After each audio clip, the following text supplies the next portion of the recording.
તમારી માં કંકુના પગલે આવે અને ચોકીવાળી માતા એમ કે ભાઈ ચો જાય છે તું કોણ છું, તારે તમારી માં દુઃખ લાગે કે આજ મારી વસ્તીનું ઘર અને આ માતા પારકી મને રોક થાય કે નહીં? મારી વાત બહુ ઊંડાણની સમજે પડે છે ને? તો આવી બધી ગલતીઓ કરીને એટલે તમારી માં પાછી પડે છે.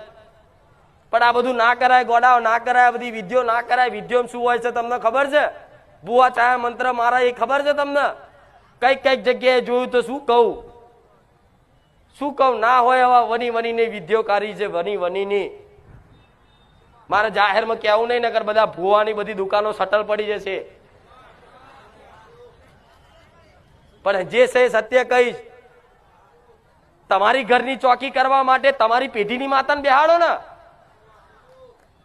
પારકા ભુવાની લાઈન માતા બેહાડવાની, પારકા ભુવાના ઘરનો ગર્ભ દીવો કરવાનો, પારકા ભુવાને પૂર્વજને પૂજવાના. ઘરમાં પૂજાય ના પૂજાય? ગોડા તમારી કુળદેવી તમારી પેઢીઓની માતા યાત્રા થાય રિહાય તરત કે આ દીકરાએ ઘરમાં લાઈન લીંબુ વારી ને તો લીંબુમાં એક શક્તિ હોય છે, તમને ના ખબર હોય તો કહું.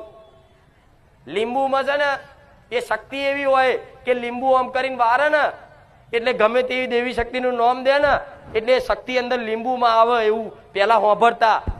તેવી રીતે તમારી કુળદેવીના નામથી કે ભુવો ઘરમાં